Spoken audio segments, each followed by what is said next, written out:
Good morning, guys. Today, just want to share on something small in marriage and the ability to compromise. When it comes to marriage, this is a topic that has been discussed. It has been pondered upon, and the aspect of compromise. Compromise simply means two parties that come into agreement to put down some of their views or some of their what they have or uh, some of their opinions, some of their strengths, and to put them down for the betterment of the marriage because they are in it together. It's an agreement to settle a dispute between two parties where each party must reduce their demands or change their opinion to agree. So basically, compromise means coming to a point where two parties agree or speak or come to a conclusion that there are a few things that they may need to sort of reduce or release their grip on so as to better the marriage, better the engagement. So it's basically a quality that is used in teamwork. Any place where teamwork is involved, compromise must come in. But now when it comes to marriage, there are a few things that I'd like to point out when it comes to this topic. Number one, compromising should not be applied to the core values of marriage. Uh, by this, what do I mean?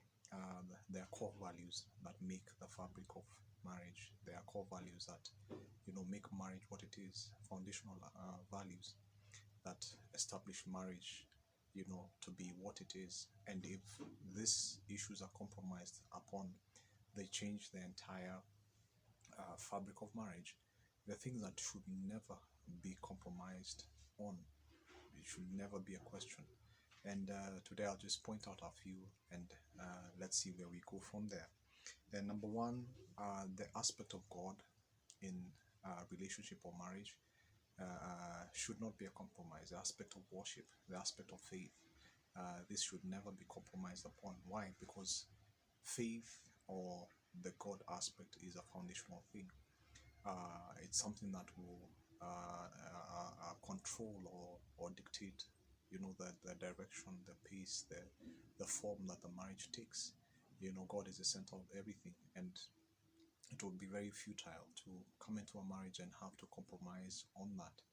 Because if, for example, you're a believer and you marry somebody who's not on the same faith, you can imagine the conflict that will come into that marriage. You can imagine the confusion. You can imagine the strain that will come in because faith is very fundamental. Faith is what one stands upon.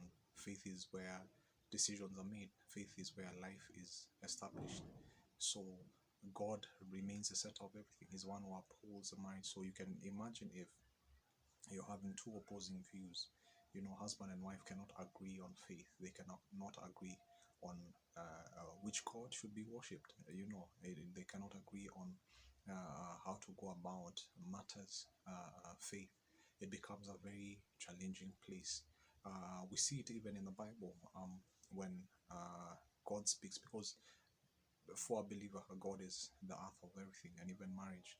And we see it in the beginning of the Bible where God gives Adam instructions and has certain instructions to keep and to maintain and to walk in, even as they were in the garden. And Eve, due to her nature, due to her makeup, the helper, she was the hybrid. Adam was a prototype, so her eye was a bit more in tune. Her mind was, quicker. She wanted to explore more, and the devil takes advantage of this, and he speaks to her and tempts her, and she gives in, and now she goes back to Adam, and we can see at this point that she's able to convince him to go against God's faith, the word of God, or the faith in God. And at this juncture, I believe that Adam had an opportunity to stand upon his faith that would have saved the situation, that would have, made the difference. And probably he would even have, advocated for Eve. He could have stood a position where he could have been the advocate, and stood in between and made a difference in that aspect. But he is swayed, and by him being swayed, the whole fabric of existence in that time is changed. So, what am I saying? Faith should never be compromised in a marriage. When you get into marriage, make sure that you court or you date or you get involved with somebody who has the same faith views as you. This will help both of you, because you don't want to be pulled into something that will change your course of life, that will, stand as a hindrance or will draw you away from, what is your lifeline. Because at the end of the day, you need to be healthy in the spiritual matters, to make this marriage work. So the God aspect, that is one thing that should never be compromised upon. Number two, in marriage, compromise should never be a question uh, when it comes to matters of abuse. Abuse, yes. Physical, emotional abuse, they should never be, a point of compromise. When this happens in a marriage, that should be a red flag, an indicator that it's time to, take affirmative action. It's time to, think of yourself being a victim. You should never compromise on that. That should never be a question when it comes to marriage. And one of the things that we need to understand is that abuse is a control issue. The perpetrator is seeking for control.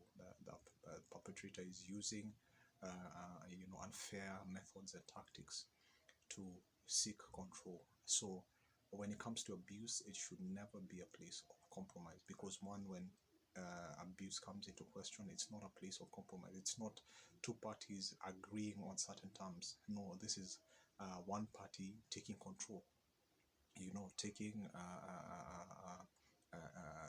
control, using unfair, underhanded tactics, using their strength, using their ability. It could be strength physically, it could be strength financially, it could be strength status wise. Abuse comes in many forms, and one of the things that also I want to point out is abuse is not just being hit. Abuse is not just being punched. It's not just being kicked. It's not being just being threatened by a knife or being poured on hot water. All these forms of things that are happening. And again, also abuse is not just perpetrated by a husband. It could be a wife too. But there's abuse that is emotional. Abuse of withholding, abuse of manipulation, abuse of lies, of all sorts of kinds of games that are played mentally and emotionally. This is also abuse. And one of the things that we need to know, that this person is just seeking control. This person is not in a place to compromise. This person is not in a place to negotiate. This person is not in a place to, looking for a common ground where you can come to an agreement and, an understanding. This is a person who's totally out for control. So when it comes to abuse, this is a place of no compromise. Do not compromise when it's abuse, when you can identify it. Because when you are in it, control is taken from you. Once control is taken from you, you cannot negotiate. You cannot bring anything to the table. This person has already placed you under. So the ability to negotiate, the ability to, strike out a deal, because compromise is just that. It's, I'm bringing this to the table, you bring this to the table. Okay, fine. Where do we meet? And how will we go about it? What are the rules of engagement? How are we going to, work out this thing? So in an abusive setup, this is taken away from the victim. So that should never be compromised. Also, another thing is that you should never compromise on your dreams, your aspirations. You should never compromise on who you are. Now, marriage is made up of two whole people coming together to be one. And one of the aspects that we forget about is that these two people have to be whole. And being whole means being who you are. I've seen it a lot of times where people change. You see a certain person and you want to be in relationship with them, and You change who you are so that you can win this person over. But once you get into the marriage, things begin not to make sense because you lost your identity, you lost the basis of who you are. And one of the things that we must never compromise on is that be who you are, because in you being true to yourself brings and adds value to the marriage. you know um, we are all different, and uh, when it comes to relationship, one of the laws that applies is the laws the in the laws of attraction is opposite. We are mainly attracted to people who don't have the same qualities such as us, and that's what makes somebody attractive to you, because you see something that you might not necessarily possess. And I think God makes it that way so that we can be able to help one another, we can be able to add value to one another's lives, because we just have the same qualities. There's no difference. But it's different when you have somebody who has a different quality to you, as somebody who can see things different from the way you see things. So when it comes to your identity, your dreams, your aspirations, what you want to do, the, the far that you want to go, who you are, the values that make you up, your understanding, all these things, you should never compromise on that. You should never change your core system for anybody. That is who you are. You should never live a lie. You should never be put in a position where you pretend, you're in pretense. You almost to the point of being hypocritical. you know no, it should never be that way. But the thing that we need to ask ourselves is, we need to be careful of if there are harmful effects that we can, that we possess, that can affect the marriage. That those are the things that we should change. But if it's something positive, something that is, brings value, something that is noble, something that adds to the marriage, then you should never be changed. Most of the times, this happens when either spouse is overcome by fear and insecurities, and they would want to sort of clip the wings of their spouse, change the way they are, keep them, in a certain place. This is mainly due to fears, to insecurities. Maybe you feel like if your spouse flourishes in who they are, you won't have any, they won't have any need for you. You won't have control. It's also an aspect of control. So I strongly urge that this is a place that there should be no compromise. You are who you are.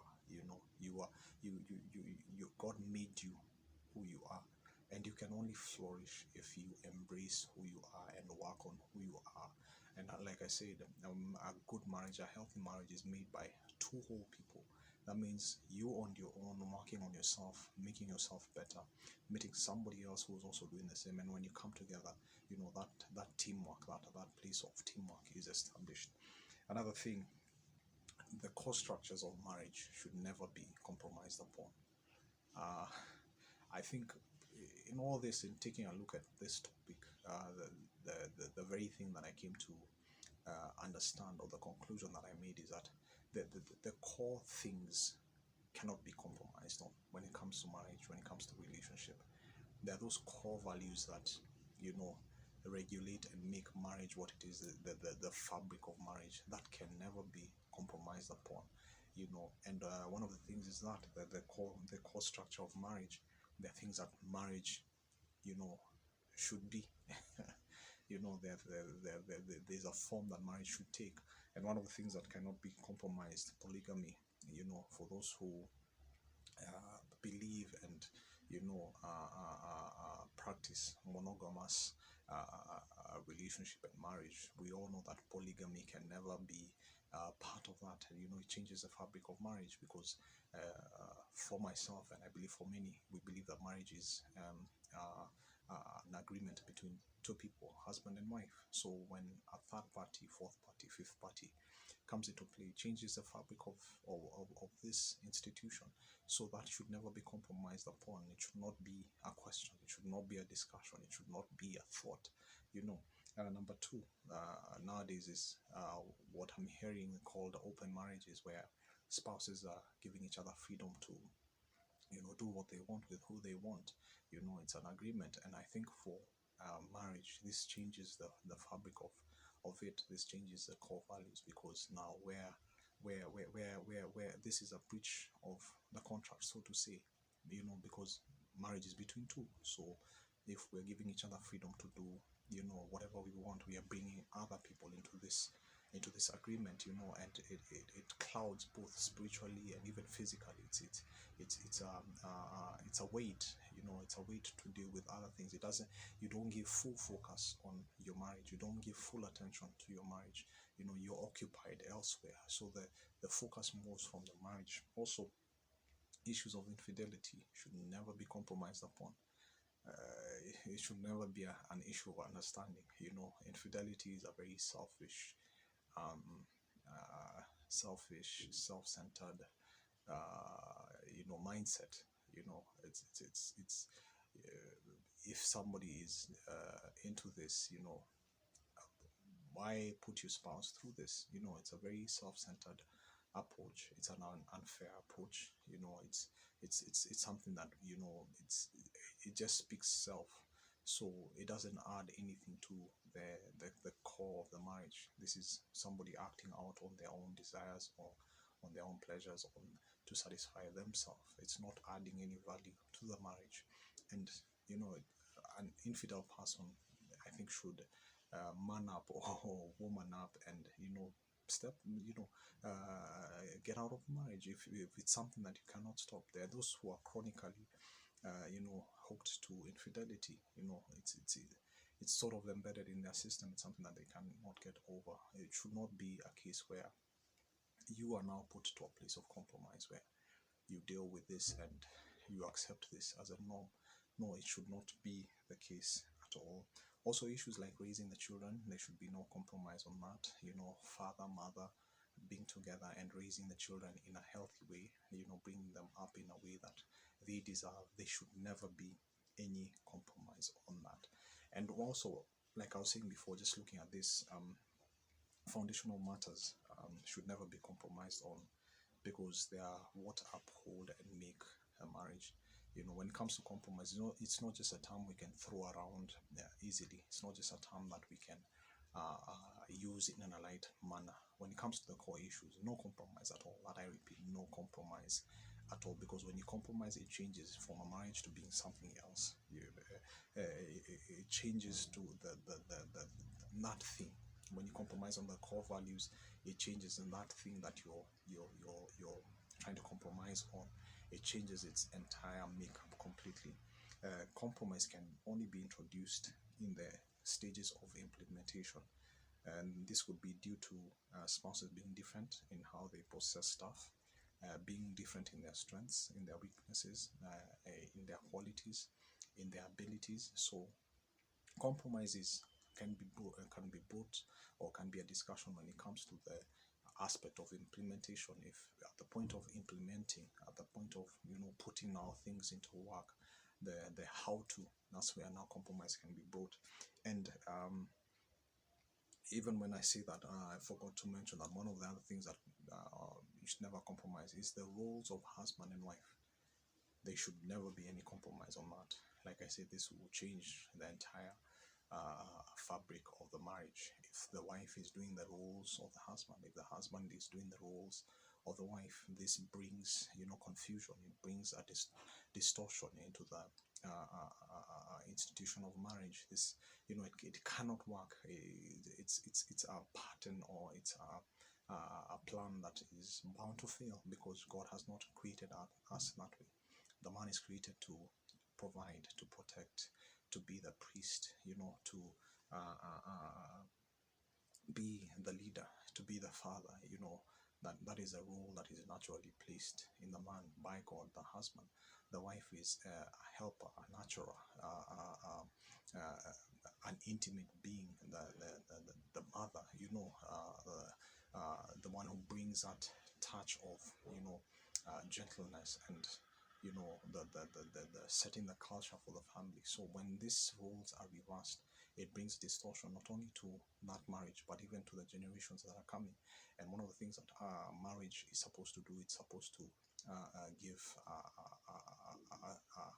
a template for the generations to come. So when we distort this, it creates a distortion right through the line. So never compromise on the roles, husband and wife. Do not allow that to happen. So moving on from that, points of compromise, teamwork.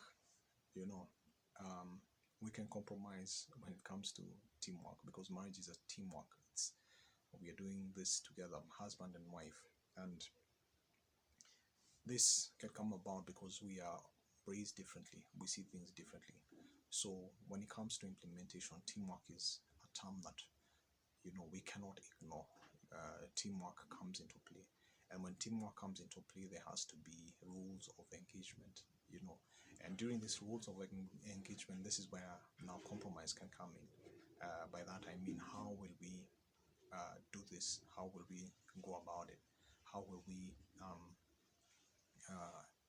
execute the task at hand? That is when now compromise can come in. In the sense of husband, you're too fast, you're too aggressive, you're too too in the face, so to speak. Wife, a bit laid back, thinks things through, is slower, is so now these two can come to a compromise where the husband says, okay, I'll tone down a bit, and the wife says, I will up my game a bit, so that we can meet somewhere halfway. When we're speaking about compromise, what we are trying to do is to deal with the aspect of bringing fair ground. Bringing, compromise is helps or brings about an atmosphere where the marriage or the spouses can work at a place where both of them are comfortable. It brings one to a place where they sort of up their course, to up their game, a playing field, a fair playing field for both spouses, a place where achievement of joint goals that benefit the marriage. When you're compromising, you don't compromise to go down, you don't compromise to move back, but when you're compromising, you're thinking of a way that can help this marriage become better. But because we are built differently, I cannot force you to see how I see things. I cannot force you. You cannot force me to be who you are. To think the way you think. So it's compromise is an agreement, or it's a place, an atmosphere where we help one another get to this place. It should actually be used as a system, as a strategy to push the marriage forward in a way that will not break either spouse, in a way that is digestible for either spouse. Compromise is a tool of that purpose. Healthy growth to a spouse who may be wanting in certain areas. Compromise can be used to uplift a spouse who's probably wanting in a certain area. Maybe a spouse is quick to anger. Maybe a spouse is not too industrious. All these different things. Compromise can be used where you're actually letting go of some of your views, or some of the things that you have put in place in your life, or your values, to reach out to a spouse and to bring them along with you. Compromise can also be used for conflict resolution. Resolving conflict will need compromise. This is also a very big area where there is a lot of confusion, a lot of misunderstanding. People stand on their stance. It has to be my way. It has to be, how I see it. It has to be, this is how it has been done from days before. But compromise helps in conflict resolution. There are certain ground rules that we can set, that when it comes to conflict, these are the levels that we will not go to. This is the periods, the time period that you are allowed to feel a certain way. This is how we'll go about it. We'll discuss issues. When it gets to this point, we'll bring a third party into the picture to help us resolve this. It's compromise is just actually bringing solutions to some of these things. So on teamwork, when it comes to teamwork, there is a point of compromise where you and your spouse will need to sit down and to look at some of the things that you need to do, how to help you work better, because teamwork is for the benefit of the team winning. Teamwork is in place for winning, for achievement, for because a team, you're placed together. You have no choice but to work together. No team football. I love sports, football, basketball, rugby. All these things cannot be won by one player. It has to be a group of players playing together. So if you're in a marriage, the one thing that you need to know and to establish and to get early on, you cannot win alone. One spouse cannot make it. You have to work together as a team, and to work as a team, there needs to be the aspect of compromise. Another thing that that the aspect of compromise comes in is the place of romance. Yeah, this is a place or an area that it gets very confusing, because in the early stages, romance is at its highest. It seems like a very natural reaction, a very natural feeling, and a lot of people get, overcome and overtaken. But when you go a few years into a couple of years, 3 years in, 4 years in, and you realize that it begins to slow down, it begins to change, it begins to take another form. And this brings aspect of compromise, because we need to understand that we are raised differently. Love was expressed to us differently when we were children by our parents, because that's the core place of romance and intimacy. That's where it's built. So we need to understand that it was expressed differently, and probably in the heat of things, then this is where the exploring part, things are at a high. But now when everybody's settled, when we are okay in terms of now we know we are together, nothing is changing this, and the truth begins to come out. So in this aspect, they can be compromised in terms of agreeing how can we go about it. How can we better our love life? How can we better our romance? How can we spice it up? How can we keep it fresh? Because romance takes work. It's not a natural thing. Trust me. I know for the singles and those probably in the honeymoon stage, you will not agree with me. But that's the truth. It takes work. It takes deliberate effort. It takes planning. It takes going out of your way. So in this aspect, they can be compromised. Maybe one spouse is seeing it differently, or is too much into it. The other spouse is probably a bit slow and is not seeing the importance of it. So there can be a place of compromise where I reduce, or I let go of some of my demands, and also for the other spouse, you can increase some of the efforts that you're putting in. Remember, compromise should never lean on one spouse or one party. When that happens, it changes from compromise to control.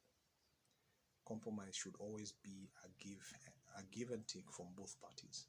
If the husband is compromising in one way, the wife also must compromise on her end. It should never be about one spouse. When that happens, that is manipulation, that is control, that is a different topic altogether.